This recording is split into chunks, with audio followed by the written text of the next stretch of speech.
All right, welcome back as we're still coming to you live from the National Library of South Africa. Of course, we're here, having a look at some of the greatest national treasures that are housed at this particular campus here in Cape Town. But I can tell you that there are exhibitions that are currently taking place, of course, at the same time or concurrently with a digital one that's currently being shown in Pretoria CBD. So we're still here, of course, for the celebrations, as I said earlier on. But let's just take it further and get a clearer picture and understanding of the events that are expected to take place throughout the year 2018. And now I'm joined by the National Librarian, and of course she is the CEO of the National Library of South Africa, Professor Ralebipi-Simela. Prof, good to see you. The last time I saw you, we were in George for the Funda Mzansi competition. Good morning to you. Yeah, absolutely. Good morning. Dimelang Palesa, Dimelang South Africans. Oh, Prof, thank you so much. But this is a great one. I mean, 200 years of the existence of the National Library of South Africa. It's a milestone. I get goosebumps thinking that the National Library of South Africa, it's the oldest cultural and public institution in this country. Yes, it shows us where we come from as a country. It shows our heritage. It shows our thinking, our expressions, our music, who we are as a person.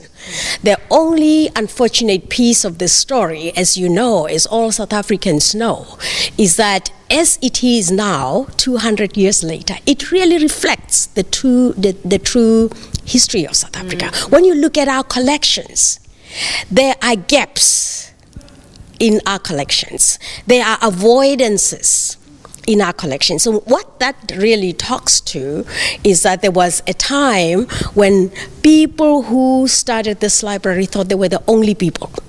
And the rest of us have faded. They are not there. So basically there isn't any reflection of us. Well, not as we are. The reflection is very negative.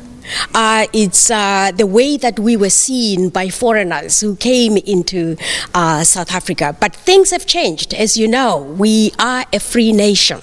And as a free nation, we are reflecting on how we can begin to close the gaps, how we can begin to really be, build an inclusive society. Our National Library, the National Library of any country, really is a true reflection of what that nation thinks, how it thinks, and how it does business. So we are hoping that 200 years from today, you will see the true South Africa that we're living in today. Yeah. And we're doing our best to make sure that we open every library or every piece of access to knowledge and information to our young people. Quite an interesting one, Prof, as you say that it's not reflective of the certain aspects of our historic backgrounds. But I had a conversation earlier with the DG from the Department of Arts and Culture, was basically saying that part of the mandate for the celebrations is to promote that social cohesion and nation building.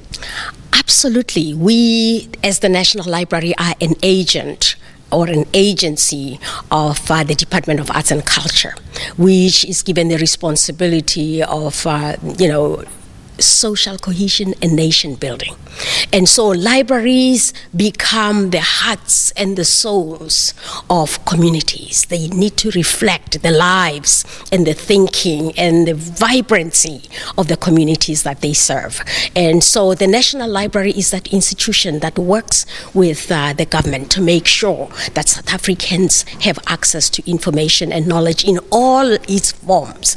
I know that there was a time when I was on TV talking to SABC, and Leanne was asking me, your sister from another mother, was asking me, why do we need libraries in the 21st century When we have cell phones, we have internet, and I'm saying libraries are where we provide these things for free for those people who do not have their own money. Well, we provide limited amounts of data, but because we want to fast track this access, we really want everybody to come on board, not just the government, the communities, the business community, everybody who's in the ICT environment. Please come and work with us to bring all of our South Africans on board. All right. Now, you're calling on the communities, of course, to visit libraries. I know that there'll be exhibitions taking place from today throughout the year, running concurrently with one in Pretoria CBD. Why is it important for communities to visit these places? If you see the exhibition, and I'm so happy that you're going to interview the curator who has put it together. It's a very powerful depiction, very, very powerful depiction of our history 200 ago, when Jan van Riebeeck arrived in South Africa. You will see some of the pictures lying upside down. You will see some of the cabinets empty, because those are the spaces that we should have filled as indigenous South Africans, but we're not there. So we are saying in the next 200 years, we want to see a true reflection of who we really are. We want to take, advantage of this celebration to not only reflect, but to call on all South Africans to really hold hands in making a true change in the way that we are seen by ourselves and the world. All right, Prof. We have to leave it at that due to time constraints. Thank you so much for coming through. It's always good to see you. Professor Ralebipi-Simela. She is the National Librarian, of course, and the CEO of the National Library of South Africa, talking to us about the significance of the celebrations currently taking place. As I said, this is the Western Cape campus, or rather the Cape Town campus. Exhibitions, of course, are running concurrently in your Pretoria CBD. So if you're in Pretoria, just go out and check the treasures that the library has to offer. All right, we're taking a quick ad break here on Morning Live. There's still so much more to come. Don't go away.